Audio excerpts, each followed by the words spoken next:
Elliot. I'm the founder and chief technology officer of HarvestMark. HarvestMark is the world's leading food traceability company. We help growers and retailers track their products all the way back to the farm and all the way forward to the consumer. We make over 1 billion items of food traceable every year. So a key theme for the Sustainable Food Summit is about engaging shoppers with information about their food, whether it's GMO, whether it's sustainably grown, and a key technique for doing that is traceability. So they asked me to come and talk about how, in our experience, we've been able to connect shoppers with the origin information about their food. So how does traceability enable better engagement and communication to shoppers? One of the key terms that we often hear is that traceability and transparency are used synonymously, or they're conflated. My argument is actually they're quite different. Traceability is a means to an end. It's not an end in itself. Whereas transparency is really this expectation for clarity of what's going on behind a product. So I tell people that really that traceability is the mechanism and transparency is the outcome. In fact, what we often get is not truly transparency, but really sort of translucency.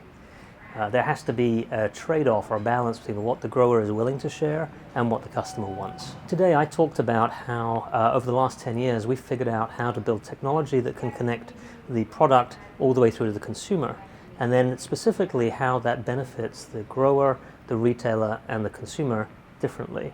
And the key insight, I think, is understanding that those benefits may not always be the same. So getting that balance right between what everybody benefits from, that's the key to making this work. So for the last 10 years, we've been figuring out the intersection of technology and agriculture, what's now called ag tech.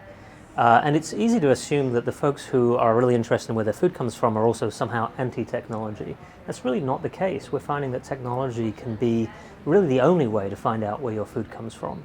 I think that the goal is to make the technology invisible at the end of the day, so that person who wants to find out more about their food doesn't have to struggle through a lot of technology or complexity, and we can deliver that information very effectively. For me, this is the first time I've come to a Sustainable Food Summit, so it's really fascinating to see very different perspectives, particularly the GMO folks, or excuse me, the non-GMO folks, but also the sustainability perspective. And it really reinforces for me how you have to understand people's different perspectives. They may use the same language, but they often mean different things. My sense is that food origin, sustainability, conventionally or organically grown or non-GMO are becoming more and more mainstream. And so this conversation we're having here over the next few years is really going to become part of the main dialogue around food. And I'm excited to see that transition.